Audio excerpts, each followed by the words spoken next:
बहुत सारे लोग जब प्रॉपर्टी खरीदते हैं तब बहुत कॉन्शियस हो जाते हैं। प्रॉपर्टी या लो या प्लॉट लो या फ्लैट लो या कोई फैक्ट्री लेता है तो बहुत कुछ डायरेक्शंस बताई जाती हैं जो बहुत अच्छी होती है बिजनेस के लिए, गेन्स के लिए। तो क्या सबको उसी में प्रॉपर्टी लेनी चाहिए या अपना like of course astro vastu की हम बात करें तो उसके अकॉर्डिंग देखनी चाहिए, बट कैसे समझें कि मेरे को, और क्या सबसे बड़ा सवाल ये भी कि क्या मेरे लिए मेरा घर के लिए एक डायरेक्शन अच्छी होगी, मेरे बिजनेस के लिए दूसरी डायरेक्शन अच्छी होगी, और मैं सिर्फ अगर इन्वेस्टमेंट के लिए प्लॉट ले रहा हूं तो उसके लिए तीसरी डायरेक्शन अच्छी होगी, ऐसा भी होता है या एक ही डायरेक्शन मेरे को सब बनाना चाहिए? इन्वेस्टमेंट का आपने नाम लिया तो वो इन्वेस्टमेंट किसके लिए कर रहे हैं? प्रॉफिट के लिए कर रहे हैं। राइट।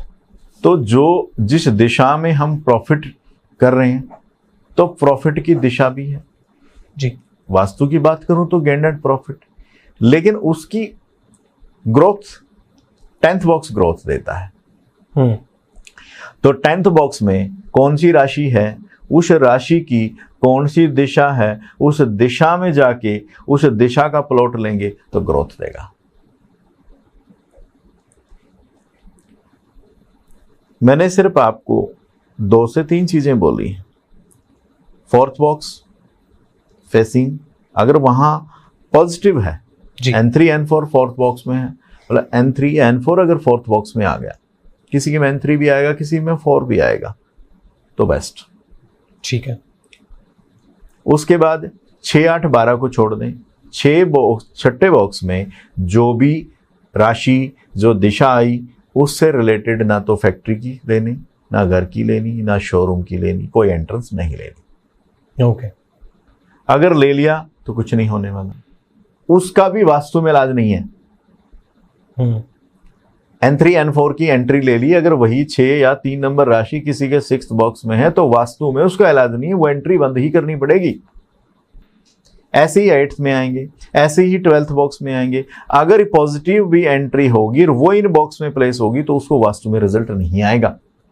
ठीक है। बात रही नया प्लॉट कैसे सिलेक्ट करना है, फैक्ट्री के लिए लेना है, शोरूम के लिए लेना है, तो उसको कैसे सिलेक्शन करें? पहले तो उसको सिलेक्शन कैसे कैसे करते हैं, लोकेशन, ग्रिड, पत्री, हम यही करते हैं। जितने भी हमारे से लोग जो काम करा रहे हैं, जिनके लिए हम काम कर रहे हैं, किसी का महीने में 15 दिन में कुछ ना कुछ नई परचेजिंग तो हो ही रही है। जब हमारे को उन लोगों ने बुलाया है तो ग्रोथ के लिए बुलाया है। राइट। और काम करने के बाद अगर उसे ग्रोथ नहीं है, हर महीने अगर वो आपको नहीं बुला रहा कि आज फैक्ट्री लगानी है सर, इसकी जगह देख के जाइए, शोरूम खोलना है इसकी जगह देख के जाइए, तो फिर आपको बुलाने का उसको क्या फायदा? अगर वो हर महीने नई चीजें नहीं खरीद रहा है, हर महीने इसको ग्रोथ नहीं आ रही है, फिर आप किस काम के? तो सारी चीजें प्री डिसाइडेड हैं। सर एक बार के लिए ये भेजा है, ये बता दीजिए इस डायरेक्शन में। पत्री के अनुसार, एस्ट्रो वास्तु के अनुसार ही हम लोगों को प्लॉट सिलेक्शन कराते हैं। फैक्ट्री की जगह लेनी है वो उससे सिलेक्शन कराते हैं। शोरूम की स्पेसिंग का हो वो एस्ट्रो वास्तु बेस पे कराते हैं। सब कुछ हम एस्ट्रो वास्तु बेस पे ही करके देते हैं। बात रही फ्लैट की, कि फ्लैट की बिल्डिंग की फेसिंग तो ये थी, आपके फ्लैट के अंदर जाने की एंट्रेंस क्या वो मायने रखती है। एक फ्लोर पे 4 घर हैं तो 4 घर हैं, चारों की अलग अलग एंट्रेंस होगी। उसकी पत्री अनुसार उसके लिए कौन सी फेसिंग का बेस्ट होगा। वो न्यू बिल्डिंग्स जब प्लानिंग होती हैं, बिल्डर्स जब हमारे को भी बुलाते हैं, या किसी ने उसी बिल्डर का फ्लैट खरीदा कि सर कौन सा लूं, तो उसकी पत्री अनुसार हम डिसाइड करके बताते हैं कि आप ये लेंगे। ठीक है। ओके।